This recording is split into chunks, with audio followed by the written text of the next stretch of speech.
Há mais juízes, além de Rui Rangel e de Fátima Galante, envolvidos no alegado esquema de favorecimento de decisões judiciais, investigado no processo Lex. O funcionário da Relação de Lisboa, Otávio Correia, é suspeito de conivência com Rangel.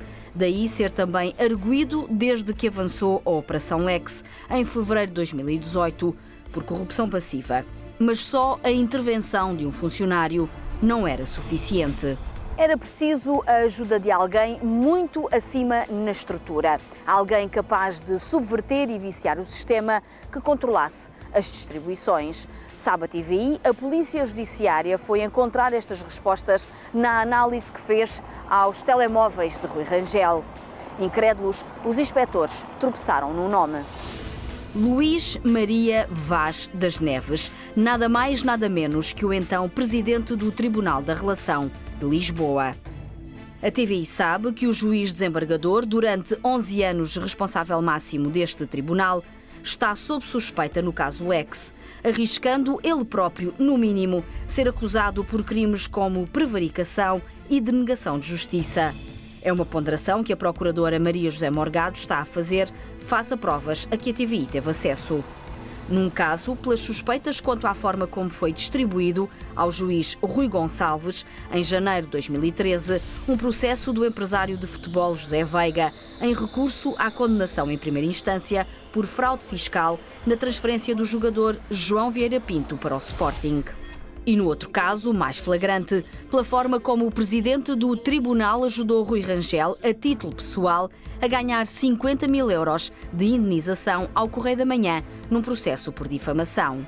O jornal publicou uma notícia a 9 de abril de 2013 com o título Rangel condenado por calote à clínica.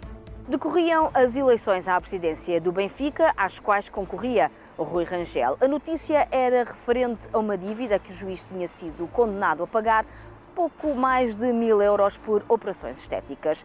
O juiz processou 3 jornalistas, incluindo o diretor Otávio Ribeiro, mas estes foram absolvidos na primeira instância. O Rui Rangel não se conformou, recorreu para a relação onde jogava em casa. Agora, pela análise ao telemóvel apreendido do magistrado, é possível perceber que a 4 de setembro de 2014, Rangel pediu ao advogado que o avisasse de quando o recurso do seu processo subisse à relação. Aconteceu a 7 de novembro desse ano, com uma mensagem do advogado Luís Graça para o juiz, a dizer que o recurso tinha subido no dia anterior. A partir daí, para proveito próprio, Rangel fez uso da sua teia de influências ao mais alto nível. 2 dias depois, a 9 de novembro, enviou a Vaz das Neves, presidente do tribunal, as seguintes mensagens. Luís, bom dia. Desculpe incomodar, sei que estás na minha terra. Aquele do Correio da Manhã já chegou à relação. Vai ser distribuído na próxima terça. Não posso ser de novo injustiçado só porque me chamo Rui Rangel. Por favor, liga para lá na segunda-feira ou diz-me como fazer. Controla a situação, estou muito preocupado. Diz-me qualquer coisa. Abraço, Rui Rangel. Caro amigo Rangel, estive na tua linda terra e acabo de aterrar no Rio em trânsito para São Paulo. Manda-me o número do processo para que possa pedir que isto não seja já distribuído sem eu regressar. Abraço, amigo, Luís. Boa noite, caro doutor. O processo é o 755/13.2 TVLSB da primeira secção cível, juízo 20. Subida ordenada a 4 de novembro. Abraço.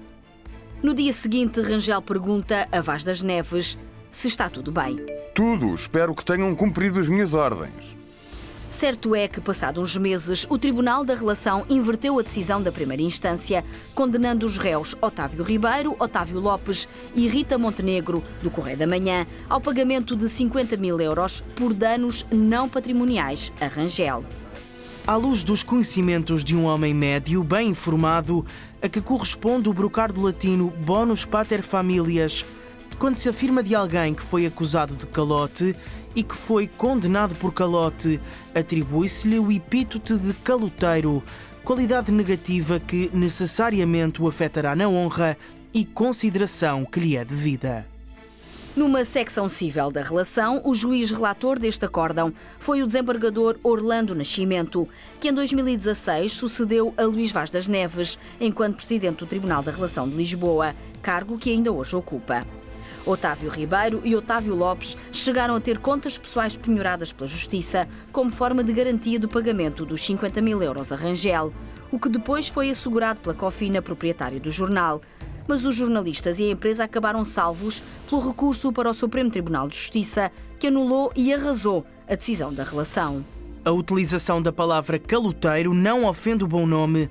É uma terminologia popular e não cabe aos tribunais policiarem os títulos dos jornais. O Supremo ainda condenou Rangel ao pagamento de custas do processo na ordem dos 800 euros. Outro caso altamente suspeito pela forma como a distribuição do processo foi feita diz respeito a José Veiga, o empresário considerado no processo Lex o principal corruptor de Rangel, depois de ter colocado na esfera do juiz, através de testas de ferro, cerca de 300 mil euros. Veiga estava condenado em primeira instância a 4 anos e meio de prisão suspensos por fraude fiscal. A 19 de outubro de 2012, José Veiga encaminha uma cópia do recurso para o funcionário Otávio Ribeiro, aqui do Tribunal da Relação. Este, por sua vez, reencaminha o documento para 2 juízes, Rui Rangel e Rui Gonçalves. Mas só 3 meses mais tarde é que este juiz, Rui Gonçalves, é sorteado eletronicamente para ficar com o processo. E em julho de 2013 assinam o acórdão que iliba José Veiga do processo. Quanto ao então presidente do tribunal, responsável pela distribuição eletrónica dos processos, esta não é a primeira vez que a PJ tropeça nele. Em 2014, na investigação ao escândalo de corrupção no caso dos vistos Gold, Luís Vaz das Neves caiu em escutas telefónicas com António Figueiredo, presidente do Instituto dos Registros e Notariado, que era o principal suspeito e que se queixava ao juiz de estar a ser investigado e escutado. O desembargador manifestou apoio. Todo o apoio em tudo o que for necessário, pessoal e institucional. Estou totalmente disponível para tudo. Conte ou disponha daquilo que considerar que possa eventualmente ter alguma utilidade.